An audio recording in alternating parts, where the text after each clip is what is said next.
Jesus usa um menino, uma criança, para nos dar exemplo. E ele diz: se vocês não se converterem e não se tornarem como uma criança. Conversão vem da palavra metanoia, mudança de mente, de atitude. No hebraico é o shub, mudar de rota, voltar atrás. Quando a gente olha para a palavra amartia, que significa pecado, que é errar o alvo, sair do caminho, faz todo sentido, porque a vaidade, o orgulho, a soberba nos tira do propósito, nos tira do caminho. Mas a humildade, ela nos traz de volta. E aí Jesus vai falar para a igreja de Éfeso, que era uma igreja que tinha perdido o primeiro amor, e que ela se lembrasse, pois, de onde ela caiu, e se ela tinha que se arrepender e praticar as primeiras obras. Então é um tempo, irmãos, de nós reconsiderarmos, de ponderarmos os nossos caminhos e vendo o que nós falhamos, onde nós caímos, e voltar ao primeiro amor, a simplicidade do evangelho, voltar a ser criança e a depender de Deus e desejá-lo todos os dias como uma criança, voltar à nossa essência. Muitas vezes nós confundimos ativismo com serviço, e muitas vezes a nossa motivação é errada. Lembra daquelas primeiras orações que nós fizemos quando nós aceitamos a Jesus? Nem sabíamos orar, mas a nossa oração era tão sincera, tão verdadeira: Senhor, me ensina a orar, Senhor, não me deixe pecar, não me deixe voltar para aquelas obras. Então isso era tão lindo, é tão precioso, essa simplicidade. É preciso ser como criança, diz a palavra do Senhor. Então, não no sentido de imaturidade e carnalidade, como era a igreja de Corinto, que Paulo diz: vocês são carnais, vocês são infantis.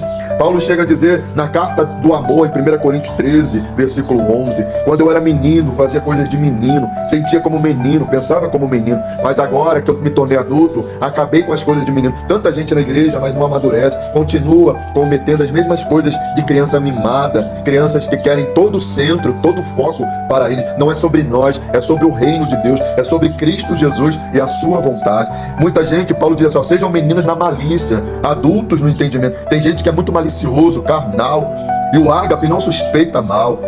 Mas nós precisamos ter discernimento, porque quem tem discernimento é espiritual, mas o homem malicioso, ele continua sendo o velho homem que não nasceu de novo.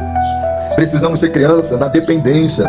Deixa vir a minhas criancinhas, porque delas é o reino dos céus. Dado sobre evangelismo, a maioria das pessoas que aceitam a Cristo estão entre os 4 e 14 anos de idade. É muito mais fácil pregar para uma criança e um jovem até 14 anos do que para um adulto. Ele recebe o reino com muito mais alegria, com muito mais simplicidade. A Bíblia diz: desejai afetuosamente ou de coração como meninos, novamente nascidos, o leite racional, o leite puro, sem falsificação, para que vá crescendo. 1 Pedro 2,2. Então o leite racional é a sã doutrina, ela não é falsificada. Então, nos primeiros meses de uma criança, o leite materno é suficiente, não precisa de mais nada. O que nós precisamos é da palavra, não precisamos de adições. A Bíblia não precisa ser adicionada a nada, ela é suficiente, não falsificada. O maior câncer e erva daninha são os falsos mestres. Sobre eles disse Jesus: acautelai-vos. Paulo fala sobre os últimos dias, que haveria rejeição à sã doutrina. As pessoas teriam comichão nos ouvidos, elas rejeitariam a palavra, porque hoje está cheio de falsos profetas, coaches que ensinam a pessoa a ser bem sucedida, a como ser rico, milionário, animadores, pessoas que vão pregar e ficam extasiando as pessoas de tanto rir, e as pessoas saem vazias. A teologia da prosperidade, o humanismo entrando nas nossas pregações, e o antropocentrismo, ou seja, colocando o homem no centro. O homem não é o centro, é Deus que é o centro de todas as coisas. Por isso muita gente doente, fraca na fé, escandalizada e frustrado por causa dos falsos mestres. E também ser criança na humildade. A humildade é a virtude que consiste em reconhecer as próprias limitações e fraquezas. Os humilhados não serão exaltados. Tem muita gente sendo humilhada e abatida por causa do orgulho. Deus rejeita os arrogantes, mas dá graça aos humildes. O céu é dos humildes. Mateus 5,3. Aprendei de mim, disse Jesus, que sou manso e humilde de coração. Mateus 11,29. Somos vasos de barro.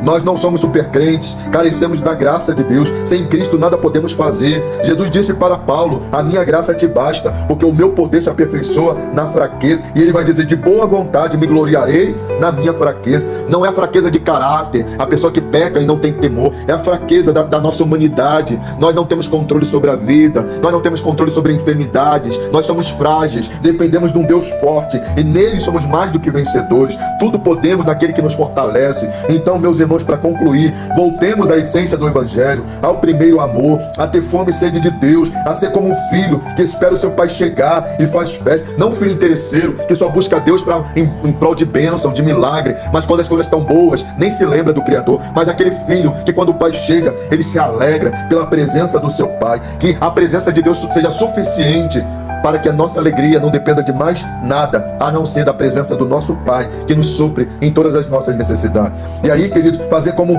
o próprio Davi, que como menino recebeu a Arca da Aliança, sem se preocupar se ele era o rei, ali ele era um súdito, ele era um servo, recebendo a presença de Deus com alegria. Voltemos a ser criança, porque se nós não nos tornarmos como uma criança, de maneira nenhuma entraremos no reino dos céus. Deus vos abençoe, em nome de Jesus. Amém.